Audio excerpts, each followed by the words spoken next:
창세기 33장 1절부터 11절까지 말씀을 본문으로 해서요, 하나님의 얼굴을 본 것 같사오며 하나님의 얼굴을 본 것 같사오며 야곱이 마침내 형 에서를 만납니다. 그 에서의 얼굴을 볼 때에 하는 말이에요. 하나님의 얼굴을 본 것 같습니다.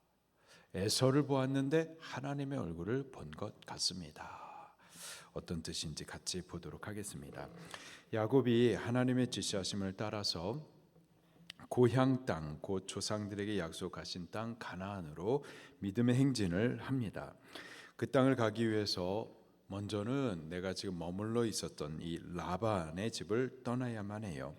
어려움이 있습니다. 시험이 있어요. 그러나 하나님의 은혜로 아름답고 화목하게 마무리를 잘 짓고 떠날 수가 있었습니다. 그러나 또 다른 시험이 야곱의 앞에서 기다리고 있었어요. 바로 그가 두려워서 도망쳤었던 형 에서가 그 고향집 하나님의 언약으로 조상들에게 약속하셨던 그 가나안 땅 앞에 버티고 서 있습니다. 그가 집에서 기르고 훈련한 군사 400명을 거느리고 야곱을 만나기 위해서 기다리고 있어요. 야곱의 마음이 두렵고 답답합니다. 어찌해야 할까 고민하다가 두 가지 조처를 하죠. 자기에게 있는 가축들을 종류별로 떼를 지어서 하나씩 에서에게 예물로 보내면서 에서의 그 분한 감정을 좀 먼저 풀어보려고 합니다. 그리고 홀로 남아서 야복강 나루에서 밤이 새도록 하나님과 씨름하듯 기도를 하죠. 그때 하나님께서 야곱에게 축복하시면서 그의 이름을 바꾸어 주세요. 인간적인 실패의 이름이었었던 야곱에서 영적 승리의 이름 이스라엘로 새롭게 하십니다. 바로 그 장소에서 옛사람 야곱은 이제 죽고 새 사람 이스라엘로 다시 태어난 거죠. 자기의 수단과 방법으로 자기를 위해서 살아왔었던 그 죄인 야곱은 지나고 이제 하나님의 은혜로 승리한 새 이름 이스라엘로 새롭게 일어나요. 그가 밤새도록 하나님과 씨름하고 이제 새 사람으로 태어난 후에 그리고 아침에 떠오르는 그 태양을 바라봅니다. 늘 보았었던 태양이었었는데 새로워요. 아름답습니다. 모든 게 다 다르게 보여요. 그리고 하나님이 보이기 시작을 하는 거죠. 하나님의 손길. 그 태양을 보면서 그냥 태양이구나, 아름답구나가 아니라 하나님의 손길, 하나님의 그 창조의 능력, 또 생명 주신 그 은혜의 손길들이 이제 막 느껴지는 거예요. 이전의 삶과 다른, 이전에는 몰랐었던 새로운 세계를 보게 되고 새 생명을 살기 시작하는 거죠. 이게 거듭난 사람의 삶인 겁니다. 우리에게도 이러한 은혜가 꼭 있게 되기를 예수님 이름으로 축원합니다.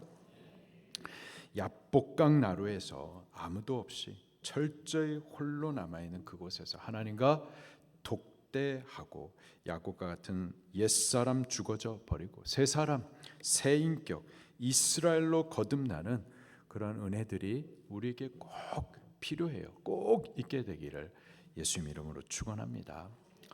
야곱으로 살면은 문제가 많아요. 야곱은 문제가 많은 사람이에요. 이기적인 자기 방법, 죄악의 수단으로 살기 때문에 본인도 너무 힘들고 주변에 있는 사람들에게 상처를 너무 많이 줍니다. 교회 안에 있으면서도 그렇고요. 하나님을 예배하고 섬겨도 마찬가지고요. 성령의 은사를 받아도 여러분 성령 은사를 받으시기를 바랍니다. 근데 야곱이 된 상태에서 은사를 받아도 그것도 또 문제가 많아요. 은사는 있지만 내 안에 변화되지 못한 못된 인격이 그대로 있는 동안에는 은사 안에 그 못된 것들이 같이 섞여 나온단 말이에요.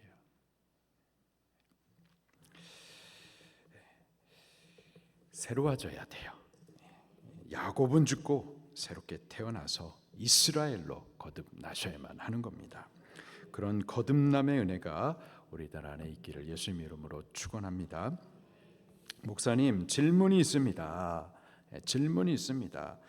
야곱이 야복강 나루에서 하나님과 씨름을 했는데, 씨름을 해서 하나님을 이겼다고 하는데, 그래서 승리자의 뜻의 이스라엘이라는 새 이름을 받았는데, 목사님, 이해가 안 갑니다. 어떻게 사람이 하나님을 이길 수 있습니까? 어떻게 야곱이 하나님과 씨름해가지고 하나님을 이길 수가 있나요? 이런 질문이 나오셔야 되는 거예요. 이런 질문이 나오셔야 돼요. 사람이 하나님을 이길 수 있나요? 하나님이 사람이 이길 수 있는 그렇게 나약한 신인가요? 어떻게 하나님이 야곱에게 씨름해서 질 수 있나요? 어떻게 야곱이 하나님과 씨름해가지고 이길 수가 있나요? 여보세요? 반대로 제가 질문을 좀 드려볼게요. 우리 교회 박정호 집사님 두 분 계시는데, 박정호 이 집사님 키가 190cm입니다. 덩치는요 100두산만해요. 그분 오른팔 둘레가 제 허리 둘레만합니다. 피지컬이라고 하는 그 프로그램에서 초청해가지고 부르셨죠. 어떻게 됐나요? 1차에서 떨어졌어요. 그런데 인상이 너무 좋으시다고, 그 떨어졌는데도 감사합니다 이런 말들을 하니까 인상이 너무 좋으시다고, 인격이 너무 훌륭하시다고 주목을 많이 받으셨죠. 자, 질문을 드릴게요. 그 박종호 집사님이 계시고요, 서준이가 있습니다. 아들이에요. 지금 벌써 중학생인데 5살이라고 우리가 이제 가정을 해보겠습니다. 자, 박정호 이 집사님, 백두산만하신 분, 그리고 서준이, 이 백두산만한 박정호 이 집사님, 그 아빠와 5살 작은 꼬마 아들이 둘이서 집에서 씨름을 합니다. 자, 아빠하고 아들 씨름을 합니다. 자, 질문이에요. 누가 이겼을까요? 누가 이겼을까요? 자, 한번 손 들어 볼게요. 아빠가 이겼다. 박정우 집사님, 아빠가 이겼다. 아빠가 이겼다. 한번 손 들어 보세요. 반대로 그러면은 5살 아들이 이겼다. 손 들어 보세요. 그래요. 저를 잘 아시는 것 같네요. 정답은 누가 이겼다고요? 5살 아들이 백두산만한 아빠를 이겼어요. 이것을 보고서 목사님, 이해가 안 됩니다. 어떻게 5살 서준이가 피지컬 아빠를 이길 수가 있나요? 어떻게 태산만한 아빠를 꼬마이 서준이가 5살 꼬마이가 어떻게 이길 수가 있나요? 그 아빠가 피지컬에 근데 그 뭐 근육이 뻥카입니까? 뭐 그래서 이긴 겁니까? 아니죠. 어떻게 이긴 건가요? 아빠가 져주는 겁니다. 아빠가 져주는 거예요. 아들에게 이김, 그 승리를 선물로 주는 거죠. 하나님께서 야곱에게 졌어요. 져 주시는 겁니다. 야곱에게 승리를 선물해 주는 거예요. 승리자의 이름을 주시기 위해서 이김을 주시는 겁니다. 예수님 안에서 우리도 마찬가지예요. 예수님께서 죽어 주시고 우리에게 생명을 주시는 거죠. 그가 저주를 당하여 주시고 우리에게는 승리자의 복을 얻게 해 주시는 겁니다. 하나님 그분은요, 우리에게 복과 생명을 주시기 위해서 져 주시는 분이세요. 박정우 집사님 같으신 분이십니다. 크고 강하시지만 우리를 위해서는 부드럽고 자비하신 분이시죠. 사랑하는 아들을 위해서 또 져주시고 다 내어주시는 사랑의 아버지이신 거예요. 아버지시기 때문에 져주시는 겁니다. 아버지시기 때문에 져주시고 그래서 우리에게 승리자의 이름을 주시는 분이 여호와 하나님이신 거죠. 오늘 본문에서요, 야곱이 마하나임 하나님의 군대를 본 이후에 저가 큰 용기를 얻고 다시 하나님께서 지시하신 그 땅, 조상들에게 약속하신 가나안 땅을 향한 믿음의 행진을 다시 합니다. 에서가 400명의 군대를 몰고 와요. 두렵게 하는 시험이 여전히 있습니다. 그러나 야곱이 일어나서 지시하신 그 땅을 향하여서 믿음으로 갑니다. 1절부터 3절까지 말씀을 같이 봉독하겠습니다. 시작. 야곱이 눈을 들어보니 에서가 400명의 장정을 거느리고 오고 있는지라 그의 자식들을 나누어 레아와 라헬과 두 여종에게 맡기고 여종들과 그들의 자식들은 앞에 두고 레아와 그의 자식들은 다음에 두고 라헬과 요셉은 뒤에 두고 자기는 그들 앞에서 나아가되 몸을 7번 땅에 굽히며 그 형제에게로 나아가니. 아멘. 마침내 형 에서를 만났습니다. 에서가 400명의 장정들, 무장한 군사들, 집에서 기르고 훈련한 군인들이에요. 그 군인들을 거느리고 오고 있습니다. 밤이 맞도록 하나님과 씨름하면서 기도했는데 상황과 형편이 달라진 것이 하나도 없어요. 여전히 에서는 군대를 몰고 야곱을 대합니다. 여전히 시험과 문제가 있어요. 아무것도 달라진 것은 없지만은 누가 달라졌을까요? 야곱은 달라진 거예요. 전에는 에서의 군대 400명만 보았었어요.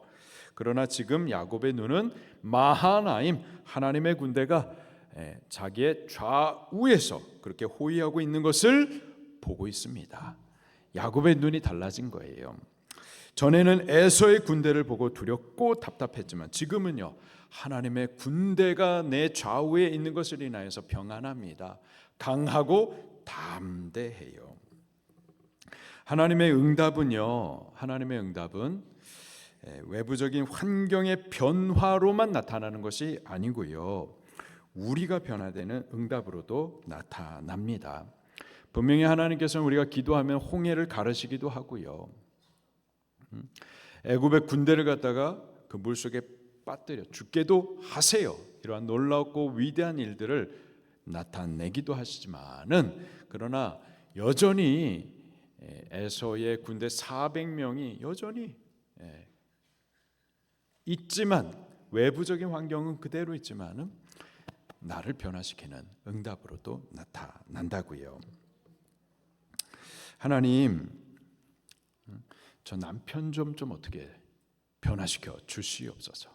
하나님, 저 남편 좀 고쳐 주시옵소서. 그런데요, 그렇게 기도하는 중에 남편은 똑같아, 안 변해요.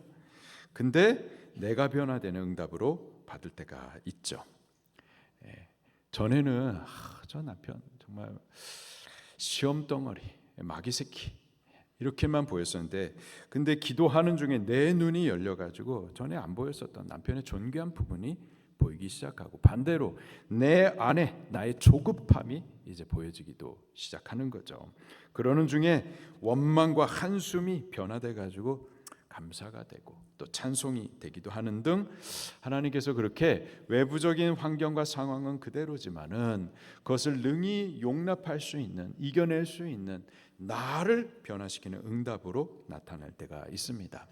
사실 자주 그렇게 응답을 해 주시죠. 야곱의 경우 아무런 상황과 형편이 달라진 게 없어요. 그러나 야곱을 하여금 평안할 수 있도록, 강하고 담대할 수 있도록, 외부적인 환경은 변화된 게 없지만 그러나 야곱과 함께 하시는 그 하나님을 보게 하심으로 인하여서 그 상황을 능히 통과하고 이겨낼 수 있도록 그렇게 응답을 해 주시죠. 여기 야곱의 행동에도요, 변화가 없어요. 지금 가족을 둘로 나누어 가지고 한때 보내고 뒤이어서 두 때 보냅니다. 전에 에서의 군대로 야곱이 두려워해가지고 또 답답해가지고 조초한 행동 그대로를 지금 취하고 있어요. 가족을 두 그룹으로 나누어가지고 에서를 차례차례 만나게 합니다. 두 여종과 그 자식들을 앞에 두고서 먼저 에서를 만나게 하고요, 그 뒤에 그 두 아내와 자식들이 뒤따르게 합니다. 전에 야곱이 취했었던 같은 방법으로 지금 에서를 만나고 있어요. 자, 그럼 질문이, 야곱이 야복강 나루에서 하나님을 만났었죠. 그리고 그때 옛사람은 죽고 새사람 이스라엘로 거듭났어요. 자, 그런데 예전에 그 방법을 그대로 취하여서 행합니다. 그러면은 이 야곱이 다시 옛사람의 기질과 죄악의 수단으로 돌아가 살고 있는 걸까요? 그것은 아니에요. 지금 분명히 같은 행동인데요. 그러나 이전과는 다른 거예요. 전에는 불신의 행위들이었었어요. 인간적인 수단과 죄악의 방법으로 스스로 구원해 보겠다라는 조처였었습니다. 자, 그러나 지금은 달라요. 같은 행동이지만은 야곱은 자기의 수단과 방법을 믿는 것이 아니라 야곱은 지금 하나님께 신뢰를 두고 있습니다. 이렇게 하든 저렇게 하든 이렇게 행하든 저렇게 행하든 그것이 나를 지키는 것이 아니라 마하나임, 하나님의 군대가 나를 지키심을 지금 야곱은 믿고 있어요. 믿는 동안에 야곱의 행동은요, 뭘 해도 괜찮은 거예요. 믿는 자는 그 행위에 판단을 받지 않습니다. 무엇을 해도 믿는 자는 괜찮은 거예요. 그 중심이 하나님을 향하여 있으면요, 이것을 해도 되고 저것을 해도 돼요. 지금 가족을 두 그룹으로 나눠 가지고 지금 하나씩 에서에게 인사를 하는 이 야곱의 행위는, 그러니까 믿음이 없어서 믿음과는 전혀 상관이 없어요. 스스로 구원해 보려는 그런 불신의 조처가 전혀 아닌 겁니다. 저는 이미 하나님에 대해 신뢰를 두고 있고, 그리고 그 믿음을 따라서 그냥 그렇게 행한 것뿐이에요. 믿음 없는 불신앙으로 행한 것이 아닌 겁니다. 자, 그렇게 야곱이 마침내 에서를 만납니다. 3절과 4절 말씀을 같이 다시 한번 봉독하겠습니다. 시작. 자기는 그들 앞에서 나아가되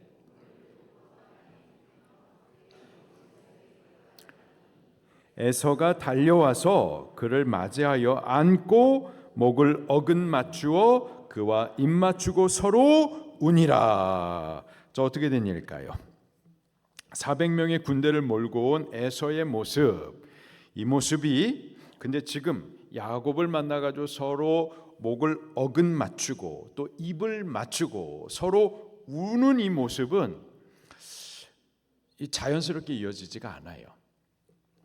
자연스러우려면 400명의 군대를 몰고 왔기 때문에 야곱에게서 항복을 받든지 아니면은 징벌을 하는 모습으로 이어져야지 이게 자연스러운 건데, 근데 지금 군대를 몰고 왔는데 서로 눈물을 흘리고 부둥켜 안고 입을 맞추면서 지금 형제의 정을 나누고 있어요.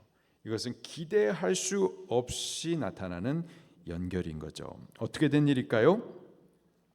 마하나임, 하나님의 군대가 지금 야곱을 호위하고 있고 그를 하나님께서 도우시기 때문에 나타난 결과인 거죠.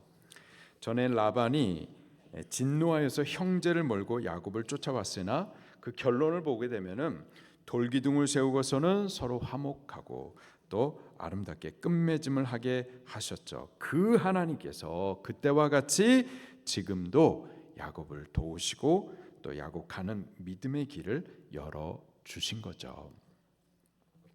우리가 말씀을 순종하며 믿음을 따라가는 길에 시험들이 있습니다. 우리를 막아서는 어려움들이 분명히 있어요.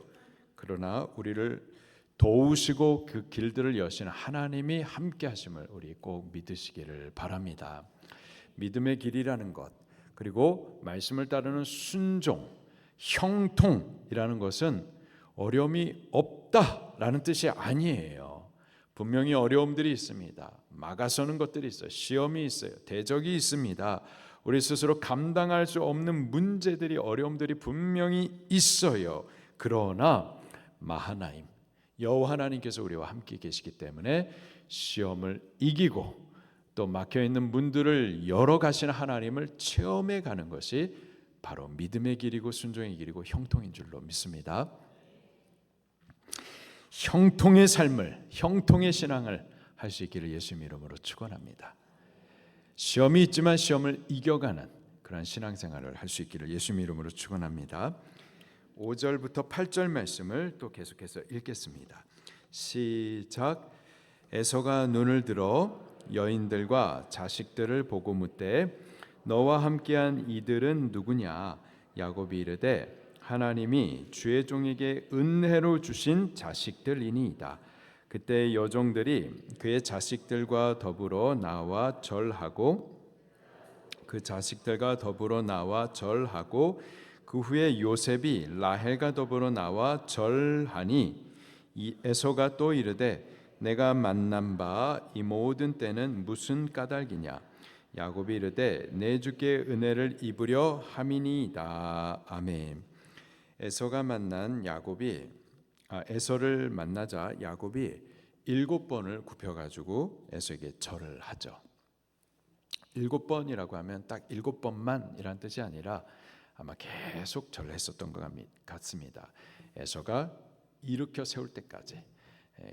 7이라는 수는 완전수라 그래서 7번 절했다. 계속 절했다라는 뜻이에요. 그리고 더니 이제는 그 가족들이 또 차례로 에서에게 나와가지고 절을 했었어요. 자, 그리고 예물로 준비했었던 그 가축의 떼를 또 에서에게 올려드립니다. 그러면서 은혜를 구해요. 지금 야곱이 굽혀 절하고 있는 것들, 또 야곱의 가족들이 나와서 에서에게 절하고 예물을 전하는 이 모든 것들, 이거 죽을까봐 하는 일일까요? 에서에게 그 마음에 분한 마음을 풀어주고 자기를 용서해 달라고, 그래서 그 인간적인 수단과 방법으로 스스로 구원을 이루어 보겠다라는 수단으로 행하는 걸까요? 아니에요. 이미 야곱은 용서받고 용납받았습니다. 서로 부둥켜 안고 입도 맞추고 서로 눈물을 흘리기까지 이미 야곱은 에서에게서 용서받고 용납받은 거예요. 그런데 저가 절하고 저희 가족들이 나와서 절하며 높여 섬기고 또 예물을 갖다 바치고 지금 이런 모든 행동은 날 좀 용서해 달라고, 죄 용서해 달라고, 구원해 달라고 하는 행동이 아니에요. 용서받고 나서 감사해서 행하는 행동인 거죠. 여기 지금 야곱의 에서에게 행하는 이 행동들, 마하나임 사건 이전과 같은 행동들입니다. 그러나 야곱에게는 이전과 다르게 믿음으로 지금 행하고 있는 거예요. 이전과 같은 행동이지만은요, 불신앙과 인간적인 꾀로 스스로의 구원을 이루어 보려고 하는 행동은 아닌 거예요. 이미 형제간에 화해가 이루어졌어요. 야곱은 에서에게서 용서도 받고 용납도 이미 받았습니다.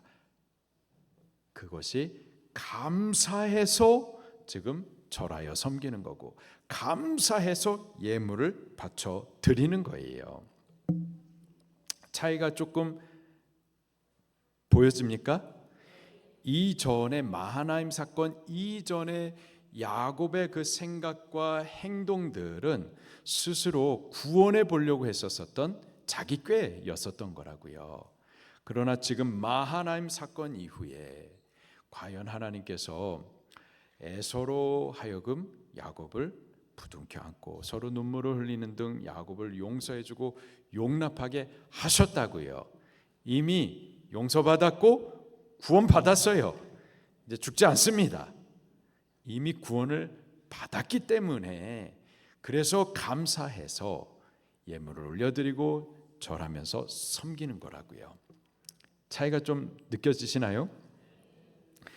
믿는 사람과 믿지 않는 사람의 행동이 겉으로 보여질 때는 같을 수 있어요.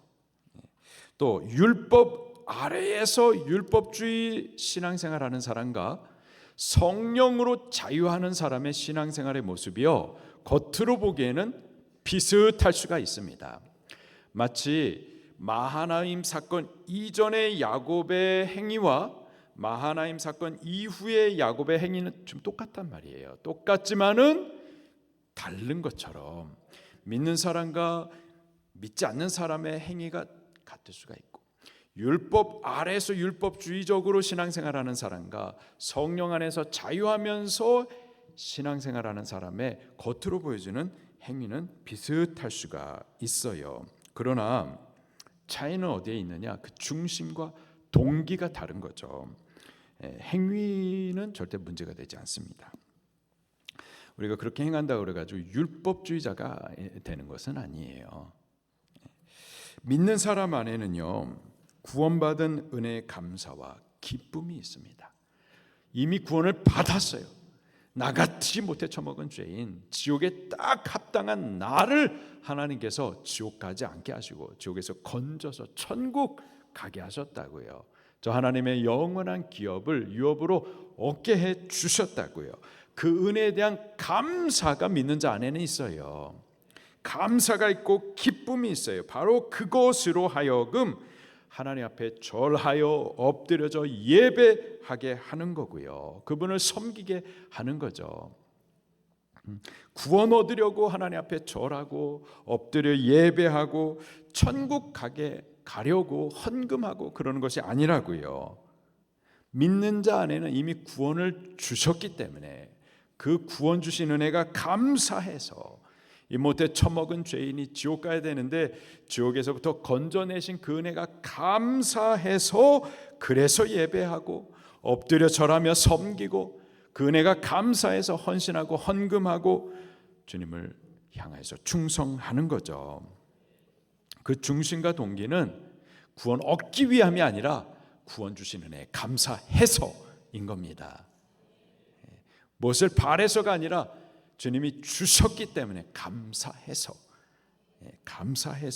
주님을 섬기고 엎드려 절하고 예배하며 우리의 헌신과 헌금을 올려드리는 거예요. 율법 아래 있는 사람과 성령의 사람의 행위가 겉으로 보기에는요, 비슷해 보일 수 있습니다. 율법 아래 있는 사람, 그들은 율법을 지키죠. 율법주의적으로 신앙생활을 합니다. 율법을 지켜요. 성령 안에 있는 사람은요, 성령 안에서 자유하는 사람, 성령의 사람은 율법에 매이지 않는다고 해가지고 율법과 전혀 다른 삶을 살까요? 하나님의 말씀을 거슬러서 살까요? 절대 그렇지 않습니다. 예수님 성령 충만하신 분, 그래서 그분이 율법을 폐하는 삶을 사셨나요? 아니면 온전히 이루는 삶을 사셨나요? 온전히 이루는 삶을 사셨어요. 바울이 성령 충만 받아가지고 율법과 전혀 관계없는 삶을 살았나요? 아니면은 율법에 온전해지려고 살았나요? 율법에 온전해지려고 살았어요. 나는 성령 안에서 자유한다 하면서 말이에요, 율법과 전혀 상관없이 사는 사람들은 그건 성령의 자유가 아니라 죄악의 방종이에요.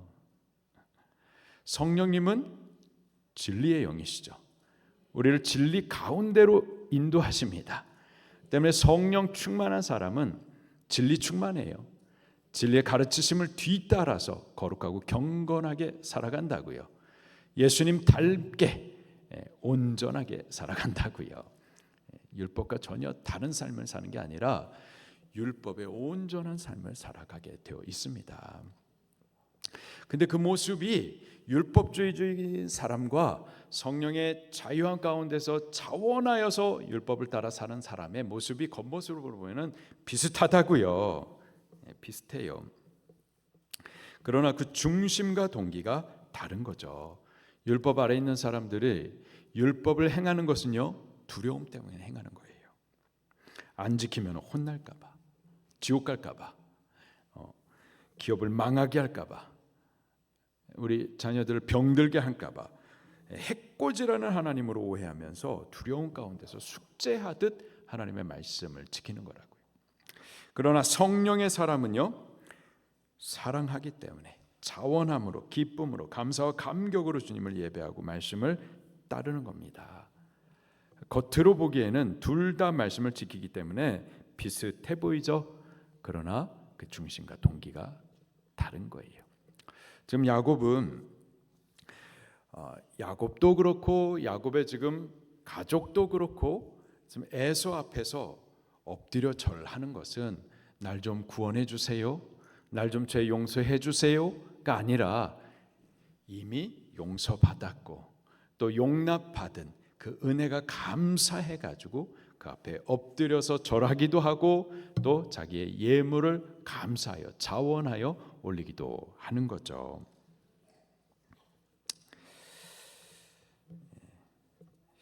에서가 이 야곱이 올려드리는 예물을 받아들입니다. 그러나 그 예물을 받는 것은 예물을 통해서 야곱을 받는 거죠. 자기를 향한 야곱의 그 마음, 중심, 사랑 그리고 진정한 회개를 기쁘게 받아들이는 겁니다. 그리고 그 야곱을 향하여서 내 동생아라고 따뜻하게 불러주죠. 9절과 10절 말씀을 같이 또 봉독하겠습니다. 시작. 에서가 이르되 내 동생아 내게 있는 것이 족하니 내 소유는 내게 두라. 야곱이 이르되 그렇지 아니하나이다. 내가 형님의 눈앞에서 은혜를 입어 싸우면 청하건대 내 손에서 이 예물을 받으소서. 내가 형님의 얼굴을 하나님의 얼굴을 본 것 같사오며 형님도 나를 기뻐하심이니이다. 아멘. 내 동생아. 두 사람의 화해가 더 깊은 관계의 회복으로 이어져 가고 있습니다. 에서가 말하기를 내게 있는 것이 족하니 내 소유는 내게 두라. 에서는 이미 큰 부자예요. 그가 가축이 필요해서 그래서 야곱이 그에게 이 큰 예물을 주는 것이 아니죠. 예물을 주되 지금 야곱은 그의 마음을 에서에게 전해주고 있는 겁니다. 예물의 그래요. 예물은 마음인 겁니다. 내게 있는 귀한 것을 구별하여서 드리는 것은 그를 향한 나의 마음을 드리는 거죠.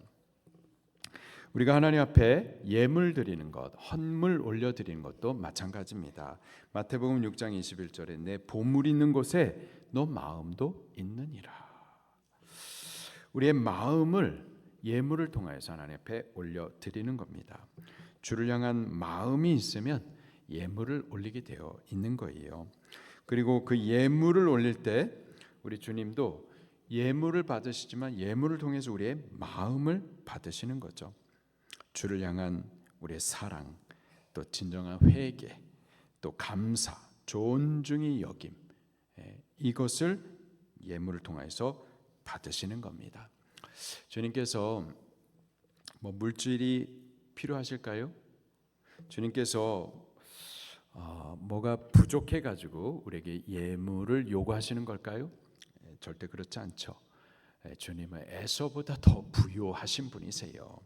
만물이 주님의 것이고 그분이 창조하신 겁니다. 그분이 무엇이 부족해서 필요해서 우리가 주님이 좀 물질이 필요하겠다 해가지고 물질을 올려드리는 것이 아니고요. 나 같은 죄인 용서해 주시고 죄 사하시고 나를 내 아들아 내 딸아 부르시며 나를 받아주시는 그 하나님 앞에 감사하는 마음을 올려드리는 겁니다. 우리 수지 방주교회는 이렇게 주님과 교제할 수 있기를 예수님 이름으로 축원합니다. 율법주의적으로 두려워서 주님 앞에 엎드려 절하고 내가 혹시 예배 한번 빠지면은 그러면 하나님께서 우리의 사업을 갖다 막 어렵게 하시거나 내가 11조 안 내면 하나님께서 우리 기업을 갖다가 망하게 하시거나 내가 하나님 앞에 사명하지 않으면은 하나님께서 우리 가족을 쳐가지고 우리 자녀들이 병들게 하거나 하나님 그런 분이십니까? 하나님을 그렇게 옹졸하고 해코지라는 하나님으로 생각해서는 안 됩니다. 하나님은 못돼 처먹은 죄인 그런 우리를 값없이 대가 없이 당신 하나뿐인 아들을 주셔서까지 희생하시기까지 해서 우리를 건지시는 사랑의 하나님이세요. 그분이 우리를 주시는 분이시지. 하나님 뭐가 부족해가지고 필요해가지고 우리에게 요구하시는 것이 아니고요. 다만 하나님께서 우리를 이토록 사랑하신 이 은혜를 우리가 깨닫고 우리가 주를 향한 감사의 마음, 그리고 또 회개의 마음, 또 그 은혜에 대한 기쁨, 자원함을 가지고서 우리의 마음을 하나님 앞에 표현해 드리기 위해서 엎드려 절하고 예배하고 그리고 헌신을 올리고 헌물을 올리고 사명에 충성하는 거죠. 우리 그렇게 할 수 있기를 바랍니다. 혼날까봐, 해코지랄까봐 그게 아니라 은혜 감사해서, 그래서 자원함으로 주님을 예배하고 섬겨드릴 수 있는 자유하는 우리들이 꼭 될 수 있기를, 자유하며 자원함으로 주님을 섬겨드릴 수 있는 우리 교회가 되기를 예수님의 이름으로 축원합니다.